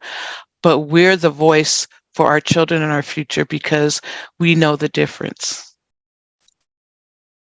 So if you have any questions that you would like to ask Brother Tai, Brother Bell, Brother Wally, please let us know. We will make sure to answer them. You can put it in the chat or the Q&A as well. I did want to give a minute to our group in Apia. Hi, Tino and Natalie. I just want to give you guys an opportunity to say hello. Hello, talofa everyone. We just want to acknowledge Wally with the beautiful story. Only take a tamatoa to actually come out and tell a story like that. It's beautiful and it's emotional. And we pray that you'll keep going, Wally. Also, big thanks to Matua Pell. I'm now calling you Matua Pell. Pell, because you've been such an inspiration to Wally and a lot of our people over there. And so, Lava and Dr. Tai, I didn't know that Stephen Seagal had a little brother. But awesome presentation today. We're facing a similar thing here, Tai, with suicide. Suicide in Samoa, especially us here in Polu and Sabah is also is massive every year. So just an update on that. Just a couple of weeks ago, there was an incident in the Tanumalala prison where a prisoner, took his life. So that's one that we know of, but there could be more this year. So another significant issue here in Samoa is people taking their own lives. Hello, everyone. Thank you for the opportunity to connect in. Just want to acknowledge the space, the safe space, the platform, the connection that we're creating here across many countries to come together for the Samoan people. Well, not just our Samoan people, but our Pacifica people. We often feel like we don't have enough, but we have our resources, we have our people here, we have our stories. Whakatai, Wally. Really, really inspirational. Thank you so much. We have the resources amongst ourselves that we can begin to share. So we're just really excited that there is a platform that we're growing here through SOALAUPULE series, where we can connect everybody up and make a difference in the lives of the people that we serve in terms of mental health and addiction. Whakatai, whakatai, whakatai talilawa. Thank you, Nat, and thank you, Tino. And I do want to say that we are building our resources, our resource list. And so if there's anybody that would like a copy or would like to share other agencies that we can add to the list, please email me or post your email in the chat so that we can stay connected with you. And the other thing is in a few minutes, we're going to have Lulu share our contact information for anybody that would like to continue to connect. My question for Wally is, Wally, if you could say anything to your 13-year-old self, what would it be? If you could say anything to your 13-year-old Wally, what would it be? If you today. It looks like Wally just stepped out for a second. Oh, okay. Well then, I also want to thank you, Bell, for bringing this conversation to light, and thank you everyone for all of your support to this. Every month we're going to have a different group presenting, and thank you for the team that we always support each other, and everyone has been very supportive to Bell in this presentation. And Wally, my question to you was, looking back at your 13-year-old self, if you could say anything to yourself, to 13-year-old Wally, what would it be? I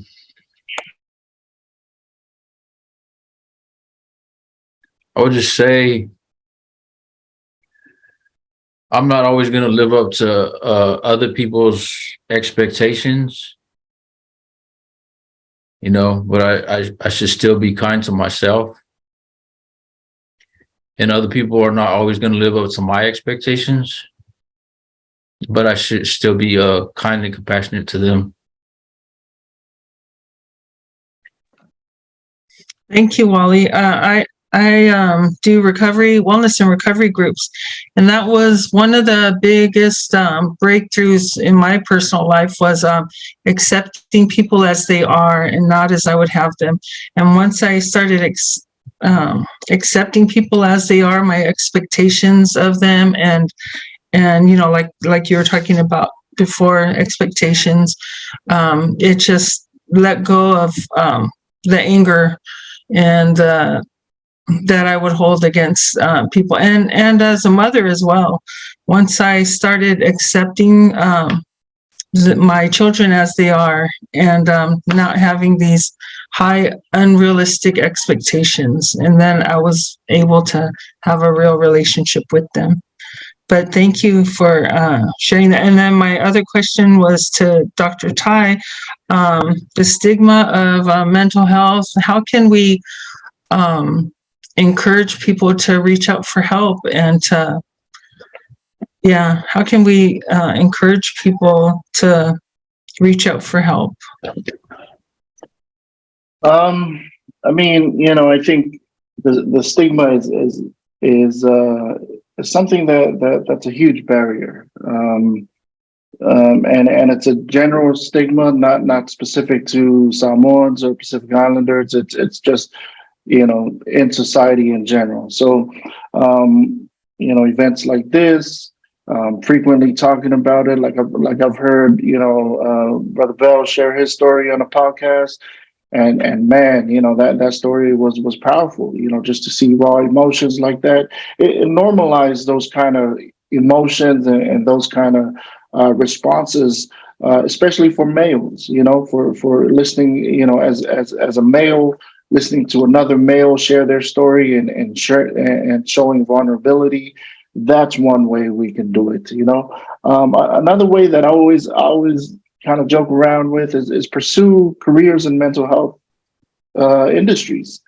Speaking just for the Samoan population here, or maybe the PI population in general, I know when I pursued a career in mental health, my entire family was invested in it. And through them being invested, they get to learn about mental health on the way, so, and it was never a conversation we had before. It was just like, hey man, guess what I learned at school today? And then, it just becomes a normal day-to-day conversation. And I think that, the more of us that are in the mental health spaces, like, pretty much every single organization in here is in the mental health space. And so they're having these conversations with their group. And so it slowly spreads that way. So it takes a lot of work. It's slow work as well, but we just have to be patient and continue showing up to these spaces until people eventually feel ready to start pursuing mental health services. It's not an easy transition to just go into mental health. It takes a while. Even myself. Having gone to school for it, I still feel like, oh man, I don't know if I'm ready to, go talk to somebody about my problems, so it's a human thing. And we just have to constantly, talk about it and invite people to these spaces to just listen and take part in the conversations. So thank you. I think what we're doing here today is it really helps open that conversation up. I think Wally just coming out to share his story just knock some barriers down. So if we continue on this path, I mean, we can make a dent. But it's like what Lulu always say. Wally was dropping some gems in today, and some valuable stuff that he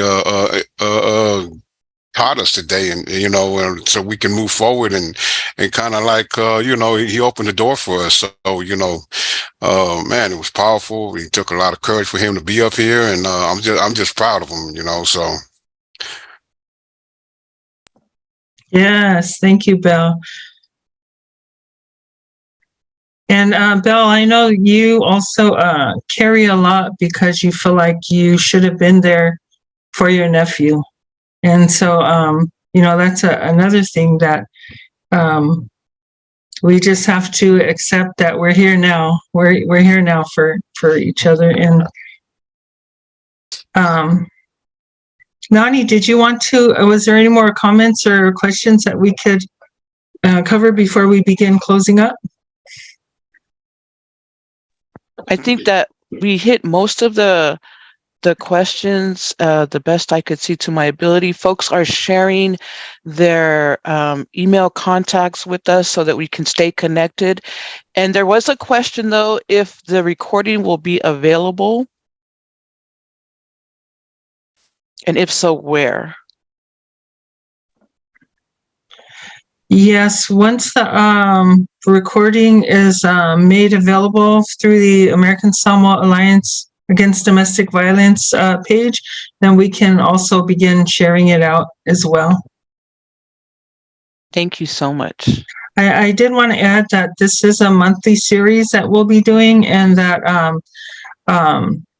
I believe next month will be Salvation Army Samoa, who will be presenting.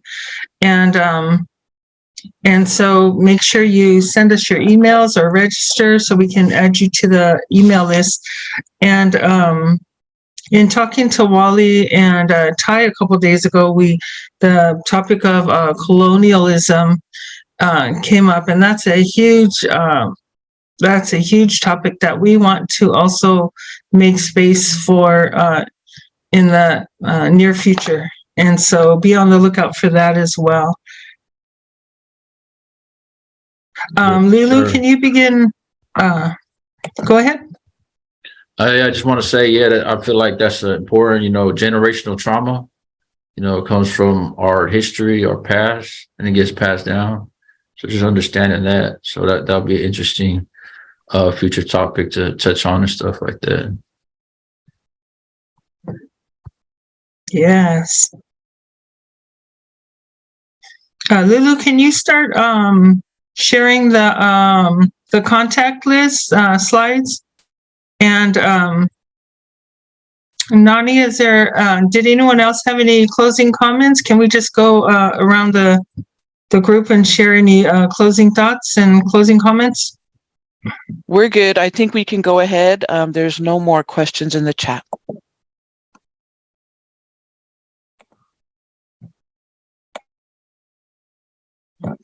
Okay, so please, if you want more information or contact information, you can email us, and these are the contacts, everyone's contact information.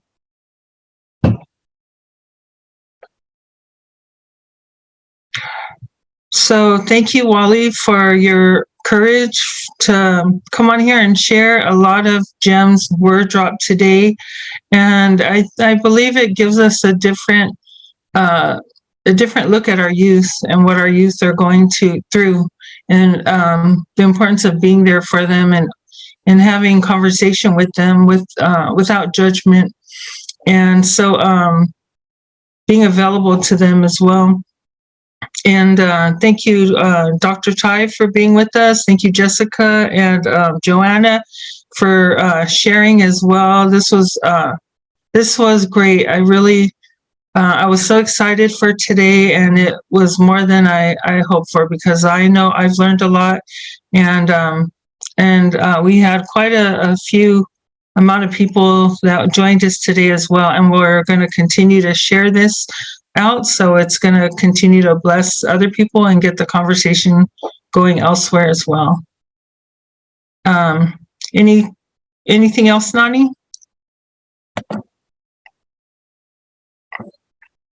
Aseta says, thank you for today. I really appreciate the opportunity to connect with my overseas brothers and sisters. Nani Also, says, yeah, oh, I was just going to say also, if there is any upcoming events, this platform is magical for us to connect all over the world. As you can see, it's a great opportunity for us to share anything that's happening coming up soon as well.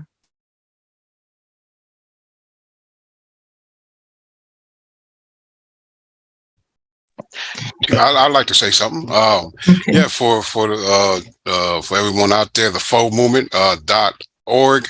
That's our website.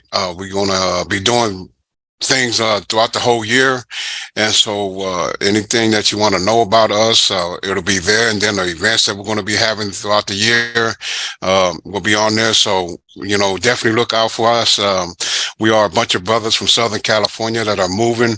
We don't wait for nothing. We just keep moving. We work with the community. We give back to the youth, and these are the type of programs we love to do. And so, yeah, you'll be seeing us around, and you also going to be seeing me and Wally somewhere again, presenting some things, man. I'm just honored to work with my little nephew, and we're going to do some amazing things together. Thank you, Bell. I also just wanted to share, Natalie and Tino said that their presentation next month is Culture is Clinical, a perspective on the effectiveness of Samoa within addiction treatment. So hoping everyone can join us again next month for that. Also, I'd like to put out there, Lulu, do you have the job description? We know our brothers and sisters at Samoan Community Development Center are actually looking for a couple of positions, right, Lou?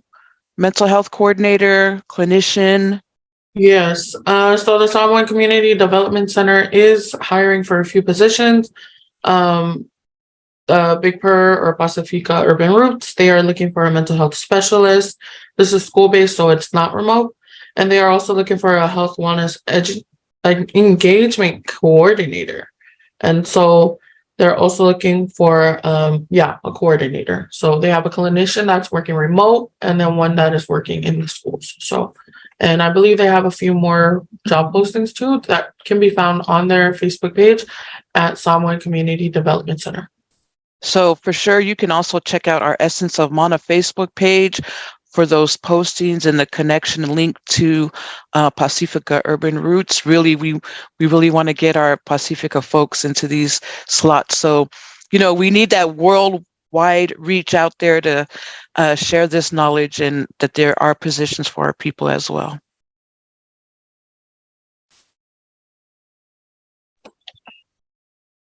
Thank you, everybody. Wally, any closing comments? And then we'll close in a prayer. I just want to thank y'all for having me here speaking, and thank you, Bell, for the giving me the invite too. Bell's a real inspiration to me, hearing his story and then just connecting with him. And he, I interact with him a bit. Been to his place and see how he moves, and he doesn't just talk the talk; he walks the walk. And I really respect people like that, and those are people I've always aligned myself with, people that walk the walk more than they talk the talk. So yeah, but thank everybody for being here, and y'all for presenting this and bringing us all together. I appreciate it. Thank y'all. We have a few more minutes. Ty, do you have any closing comments before we close out? I just want to say thank you again, just for the invitation. It was a pleasure meeting everybody that's involved in this project. Thank you again, Wally, for sharing your story. Bell, great to connect with you, man. And then seeing the regular faces, as well as the team from Samoa and American Samoa and New Zealand. Pleasure working with you all, and wish you guys all the best with the upcoming events that you have. You guys are doing phenomenal work in the environment. In the community. So keep that up, and it was just a pleasure being here. Thank you, everybody. Take care. Thank you, Nani and Lulu. Any closing comments? And then we're gonna turn it over to Tino to close us in a prayer. Is that okay, Tino? Yes, but that's going to cost. Nani and Lulu, any closing comments? I'd like to say just thank you to everyone who is part of this collaboration and has put in effort and a lot of hard work into this work, and then also the viewers who are tapping out with us. Thank you. And I want to say thank you as well. It's a true blessing and honor to be on this journey with all of you, because it's for our people, by our people. Only we can bring wellness and healing. So thank you all. Thank you, everybody, for today. This has been wonderful. Thank you. So I'm going to turn over to Tino, who's going to close it. Oh, I'm sorry. Bell, closing thoughts? Yeah, I just want to say thank you to the whole panel, to all our community that was here to check in with us and love us and support us. Thank you so much. It was an honor to work with each and every one of you guys. So thank you so much. Thank you, Bell.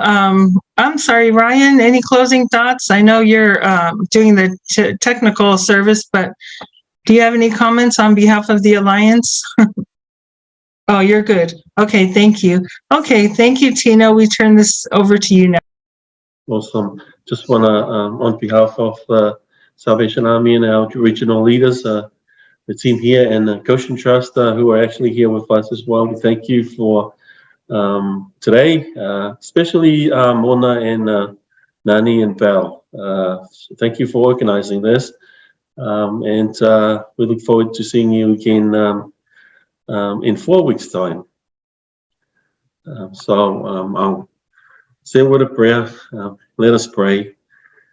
Lord, we thank you for this gathering. Thank you for these beautiful people, and we thank you for this space. Whawhetai tama I le nei mawhatanga, whawhetai wa e tuwhaatasi ia I mātou, ia awal whaasoa I le nei aso.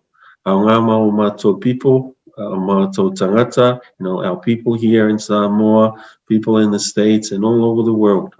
So we come together and fellowship and do this fellowship, knowing that your love and your mana is upon us.